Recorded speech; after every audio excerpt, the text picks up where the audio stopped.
다시금 기도하오니 내 주여 인도하소서. 내 주여 내 발붙도사 그곳에 서 있게 하소서. 그곳은 빛과 사랑이 언제나 넘치옵니다.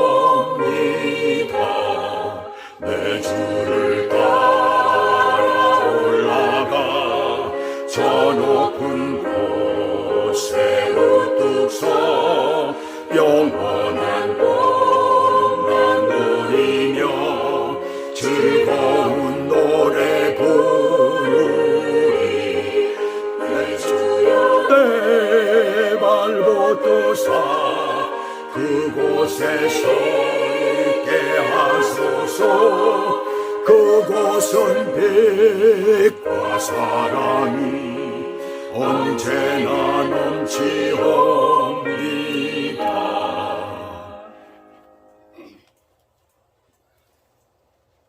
아멘.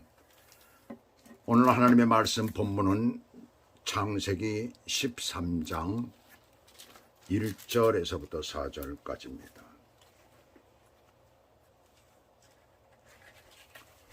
오늘 본문 제목은 저 높은 곳을 바라보며 사는 자의 모습.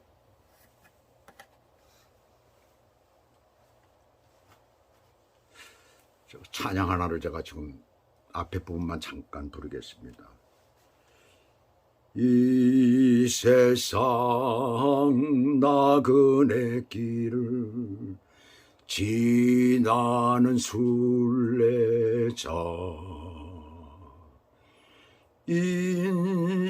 인생의 거친 들에서 하룻밤 머물 때, 소프라노는 조금 다릅니다. 거기 그 다음에 보시면 환란에 굳은 비바람 모질게 불어도 천국의 순례자 번영을 향하네. 이 세상 지나는 동안에 괴로움이 심하나 그 괴로움 인하여 천국 보이고 기쁜 찬송 주 예수님 은혜로 이끄시네. 생명강 맑은 물가에 백화가 피고 흰옷을 입은 천사 찬송가 부를 때에 영광스러운 면류관을 받아 쓰겠네. 이 세상 나그네 길을 지나는 순례자, 인생의 거친 들에서 하룻밤 머물 때 천국의 순례자 본향을 향하네. 본향을 향하네. 63년 정도 되었나요? 63년 전이죠. 제가 고등학교 다닐 때에 고등학교 1학년인가 그랬을 것입니다. 그때 합창부에서 이 곡을 처음 불렀어요. 근데 이 곡은 지금도 제 마음을 따뜻하게 해줍니다. 합창곡이죠. 제게 악보를 볼 줄 아는 눈과 발성을 가르쳐준 음악인들 중에서 제가 가장 존경하는 김두한 선생님이 작곡하신 그 대표 성가곡이에요. 그래서 그분은 그 한국의 그 합창곡들을 많이 내셨고, 특별히 대중 이 성가곡을 대중들이, 많은 성도들이 부를 수 있게 그렇게 곡을 만드신 그런 분입니다. 물론 박사학위도 가지고 계셨고 또 장로님이기도 하시죠. 영락교회 장로님. 근데 저는 그렇게 박사님, 장로님이 부르는 것보다도 선생님이라고 부르는 게 얼마나 저에겐 좋은지 몰라요.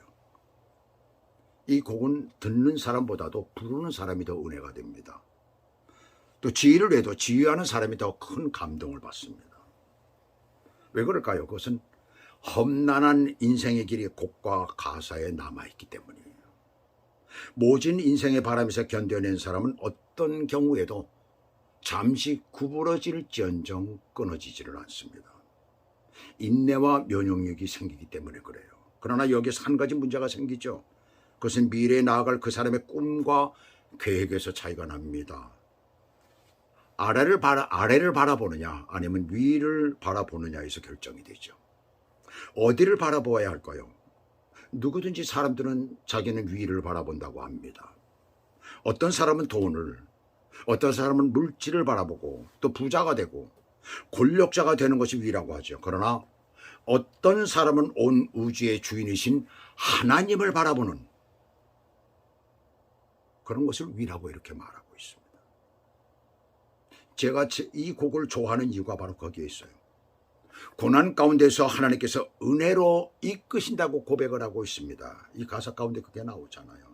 모진 바람이 불고 견딜 수 없는 그런 지경이 됐는데 기쁜 찬송, 주 예수님 은혜로 이끄시네라는 그런 제목이 나옵니다. 그리고 자신이 바라는 것, 생명강 맑은 물가에 백화가 피는 것, 100가지 꽃이라는 말이죠.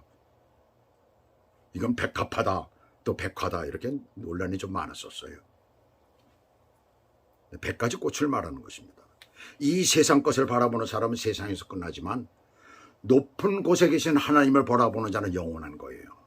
그렇다면 높은 곳을 바라보고 나아가기를 위해서 무엇을 해야 할까? 어떻게 살아야 될까? 어떤 삶의 모습이어야 할까? 오늘 본문은 우리들에게 그것을 가르쳐주고 있습니다. 아주 짧고 평범한 그런 본문이지만 그 본문 가운데 감추어진 것들을 오늘 함께 보도록 하겠습니다. 첫째는 자신의 일시적 어려움에 빠져도 하나님의 끈을 놓지 않는 사람이 높은 곳을 바라보는 사람이에요. 1절 보겠습니다. 아브라함이 애굽에서 그와 그의 아내와 모든 소유와 롯과 함께 네겝으로 올라가니라고 했어요. 아브라함이 더 좋은 다른 곳을 택하지 않고 왔던 길로 되돌아가고 있어요. 그래서 창세기 12장 8절 9절을 보시면 베델 동쪽 산에서 제단을 쌓고 거기에서 거주하려고 했지만 여건이 좋지 않았어요. 이미 하나님이 원하시는 곳마다 가면은 사람들이 거주하고 있었어요. 거주민들이 있었다는 얘기입니다. 그래서 또 남쪽으로 내려갔지요. 황무지인 거예요. 이번엔 그곳에 기근이 들어서 어쩔 수 없이 자기의 결정, 자기의 생각대로 애굽으로 간 것입니다. 근데 애굽에서 어땠습니까? 큰 사건이 일어났지요.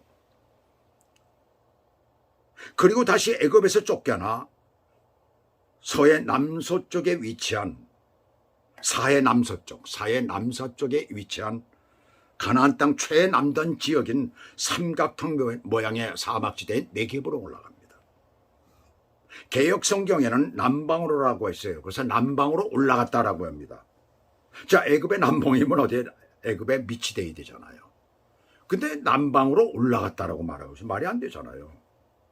남방으로 가면 밑으로 내려갔다라고 해야 되는데 올라갔다라고 합니다. 지금. 우리 개역 성경엔 그렇게 되어 있어요. 왜 그러냐면 그게 KJB, 킹 제임스 버전 거기에서 그렇게 나와 있어요. 남방으로라고. 근데 NIV는 뉴 인터내셔널 버전에서는 네겝이라고 되어 있습니다. 그래서 네겝이라고 하는 게 훨씬 사람들이 이해하기가 쉬운 것이죠. 네겝은 어떤 것이에요? 가나안을 향하는 길목인 것이에요. 제일 가나안의 밑에 부분을 얘기를 하고 있는 것입니다. 여전히 아브라함은 하나님의 끈을 꼭 붙잡고 있음을 우리들에게 이 말씀을 가르쳐주고 있는 거예요. 신앙의 사람은 어떤 경우에도 절대로 하나님의 끈을 놓지 않는 사람입니다. 어떤 고통을 당하든 어떤 어려움을 당하든 절대로 하나님의 끈을 놓지 않는 사람이 바로 신앙의 사람이에요. 높은 곳을 바라보는 사람이에요. 사랑하는 아들의 반란으로 왕궁을 버리고 급하게 신발도 제대로 신지 못하고 도망을 친 다윗 왕이 바후림이라는 곳에 이르렀을 때에 죽은 사울왕의 친족 중 한 사람인 시므이가 왕과 신하들을 향해서 돌팔매질을 하죠. 그러면서 입에 담지 못할 갖은 욕설을 다 퍼붓습니다. 그것을 보고 분을 참지 못한 다윗의 부하가 되는 아비새가 당장 가서 그를 요절을 내겠다고 했을 때 다윗은 그를 말리면서 사무엘하 16장 11절을 보시게 되면 또 다윗이 아비새와 모든 신하들에게 이르되 내 몸에서 난 아들도 내 생명을 헤아려 하거든. 압살롬을 얘기를 하고 있는 거죠. 지금 반란을 일으킨. 하물며 이 베냐민 사람이래요. 베냐민 사람은 어떤 사람이에요? 사울 왕의 종족들 아닙니까? 전대는 사울이 다스렸던 나라였어요. 그들이 다윗에 대해서 좋지 않은 감정을 가진 것은 뻔한 거 아니에요. 오늘날로 얘기를 하면 야당이잖아요, 그 사람들이. 여호와께서 그에게 명령하시는 것이니 그가 저주하게 버리더라. 혹시 여호와께서 나의 원통함을 감찰하시리니 오늘 그 저주 때문에 여호와께서 선으로 내게 갚아주시리라. 할렐루야. 죽은 사울 왕의 친족이자 자기가 다스리는 백성으로부터 저주와 욕설과 돌팔매질을 당하고 있어요. 모든 신하들 앞에서 치욕스럽지만 정말 쪽팔리는 일이지만 이 모든 것이 하나님이 하시는 일이라고 하면서 오히려 하나님께서 이러한 수치를 참고 견디는 자신을 언젠가는 갚아주시리라는 이 기대감, 하나님의 주권을 인정하는 모습이죠. 하나님의 끈을 놓지 않는 자의 모습입니다. 이것이 부디 여러분들도 그렇게 사시길 주 예수 그리스도 이름으로 축복합니다. 그 다음에 둘째는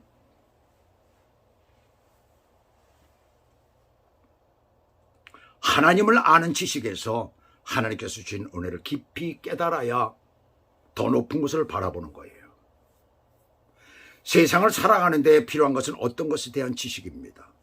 지식이 없으면 우리가 어떤 중요한 것이 우리 앞에 와도 그것을 제대로 가질 수가 없죠. 때로는 악한 것이 우리를 미혹할 때에 지식이 없으면 그것에 빠져들 수밖에 없는 거예요. 간혹 우리 주변에 있는 어떤 좀 전응아들이 좀 있죠. 그래서 우리가 길을 가다 보면 또 차를 타고 가다 보면 전응아들이 때로 눈에 띕니다. 지금은 뭐 나라에서 이렇게 여긴 미국은 다스리고 있기 때문에 어디에 집단 수용을 하고 또 그들을 또 절자를 제공해주고 또 그들을 가르치기 때문에 뭐 한국과 좀 많이 다르죠. 그런 부분들이 굉장히 여긴 장애인들의 천국이라고 그러잖아요. 꼭 누군가가 보호자가 필요한 거예요. 지식이 없어 세상을 살아갈 때도 그와 같이 지식이 없으면 그와 똑같다는 얘기입니다. 지식이 없으면 자기 혼자 살아가기가 어려운 세상입니다. 지금 많은 그런 것이 필요한 거예요. 그래서 교육이 필요하잖아요. 사회가 발달할수록 교육을 많이 합니다. 태어난 지 결국 3, 4년뿐이 되지 않았는데 나이도 많지는 않은데 그런 아이들을 지금 뭐 영화원이니 무슨 유치원이니 해가지고 그때부터 교육을 시킵니다. 교육을 시키기 시작하면은 우리가 한번 가만히 생각을 해보세요. 보통 대학을 졸업하게 되면 22세, 23세가 되는데 그러면 이제 겨우 2살, 3살짜리서부터 교육을 시키면 몇 년을 공부한 겁니까? 많이 하는 애들은 대학 졸업 때까지 20년을 하게 되는 거예요. 물론 중간에 10년 하다 그만두는 경우도 있고 15년을 하다가 그만둘 수도 있죠. 그런데 그렇게까지 공부를 시키는 겁니다. 세상을 알게 하기 위해서, 세상을 살아가기 위해서 준비하는 기간이 그렇게 길다는 얘기예요.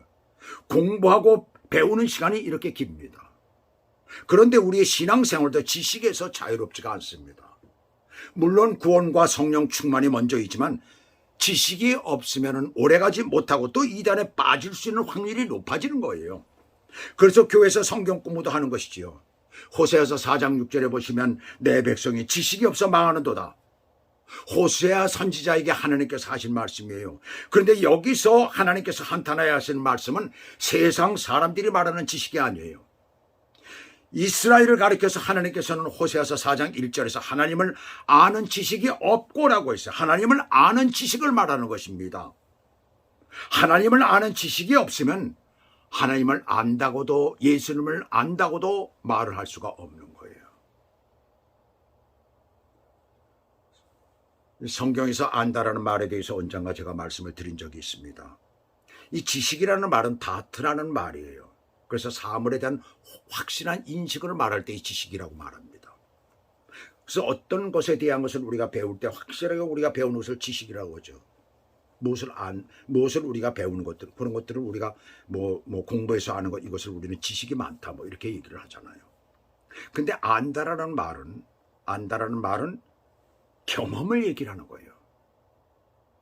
지식이 없다. 하나님을 아는 지식이 없다라는 것은 하나님을 경험한 그런 것이 없다는 지식이 없다라는 것을 여기서 말하고 있는 거예요. 이것을 우리는 바꿔서 얘기를 하면 하나님을 만났다 또는 예수님을 만났다라고도 이렇게 표현을 하고 있습니다. 하나님을 또는 예수님을 아는 지식이 없으면 성도는 물론이지만 개인은 물론이지만 교회도 큰 문제가 되는 것이에요. 타락의 길로 가거나 또는 망하는 것입니다. 하나님의 인도하심으로 가나안 땅에 온 아브라함은 모든 것이 녹록하지가 않았어요. 사회 첫 발을 내디딘 우리의 자녀들이 모든 것이 쉽지 않은 것과 똑같은 것입니다.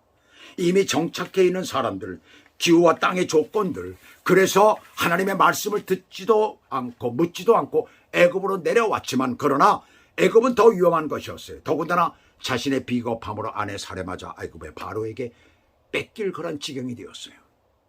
그러나 그 절대절명의 위기의 순간을 하나님께서는 해결해 주신 것입니다. 뿐만 아니라 오히려 많은 재물을 가지고 애굽에서 나올 수가 있었어요. 하나님의 은혜를 경험하게 된 것이지요. 비로소 머리로만 아는 지식이 아니라 가슴으로 경험한 지식이 된 것이에요. 그래서 가뭄을 피해 다른 곳으로 가지 않고 하나님이 약속하신 곳으로 발길을 돌리는 것입니다. 바로 여러분들도 머리로만 하나님을 아는 것이 아니잖아요. 바로 가슴으로 우리는 하나님을 알고 있습니다. 예수 그리스도께서 우리 안에 계시기 때문에 우리는 정말 가슴으로 하나님을 알고 그렇게 살아가고 있는 것이에요. 마지막 셋째는 믿음의 첫사랑을 회복하는 자가 높은 곳을 바라보는 자입니다.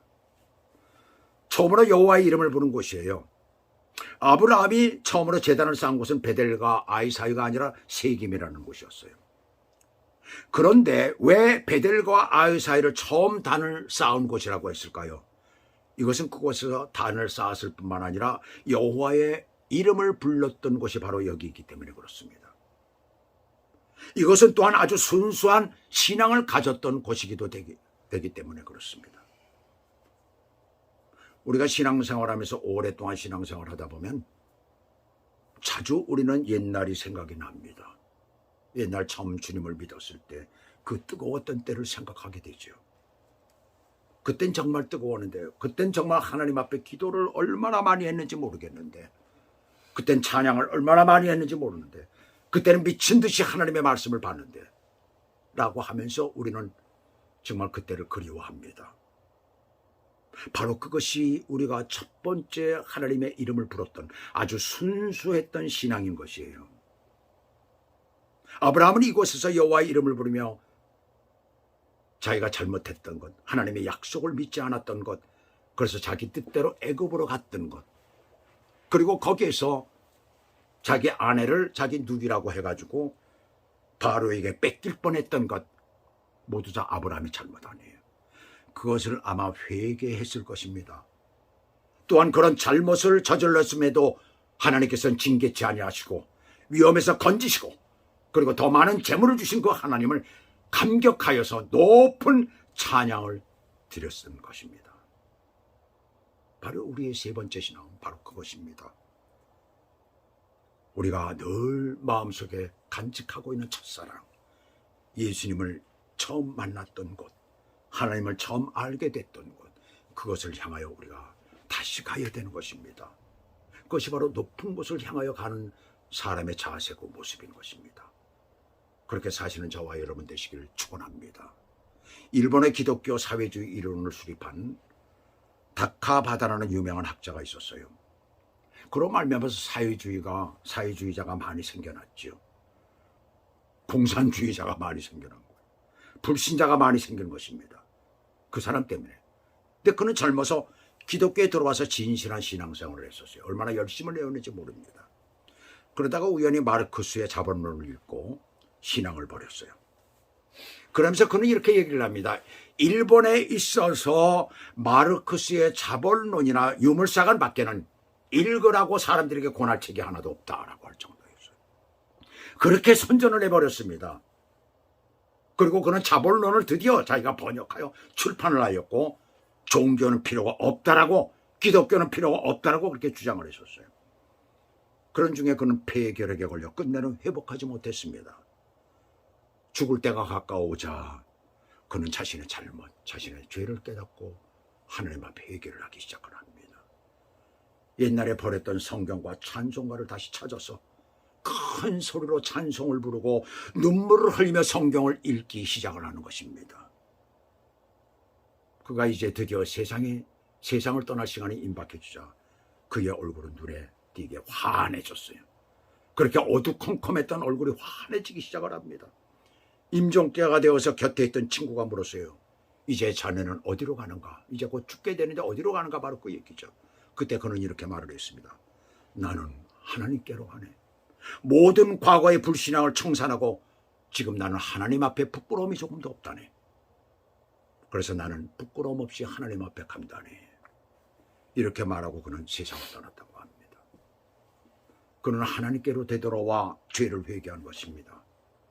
하나님께로 되돌아와 죄를 회개하는 자를 주님은 용서하시고 깨끗하게 해주십니다. 바로 그것이 첫사랑을 회복한 것이지요.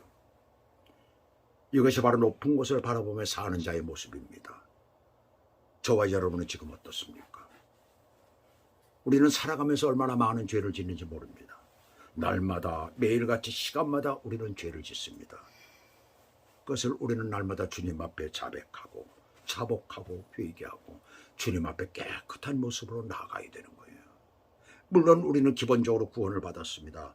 그러나 우리의 죄는 늘 깨끗해져야 되는 것이죠. 그런 모습으로 하늘을 바라보며 높은 곳을 바라보며 정결한 마음으로 사는 저와 여러분 되시길 주 예수 그리스도 이름으로 축복합니다. 기도하시겠습니다. 하나님 아버지, 오늘도 귀하고 아름다운 말씀을 통하여 우리가 이 땅에서 어떻게 살아야 되는가를 다시 한번 깨닫게 됩니다. 내게 정말 이어져 있는 하나님의 끈을 놓지 않는 삶을 살게 하시고 언제나 주 예수 그리스도의 이름을 부르며 주님 앞에 가까이 나아갈 수 있는 저희들이 되도록 은혜를 베풀어 주시옵소서. 늘 우리의 처음의 신앙이었던 것을 되찾으며 하나님 앞에 우리의 죄를 회개하고 온전치 못했던 것을 주님 앞에 다 토설하며 깨끗함 받고 사는 정결한 모습으로 사는 그리스도의 사람이 되도록 은혜를 베풀어 주시옵소서. 예수 그리스도 이름으로 감사하며 기도 올리옵나이다. 아멘.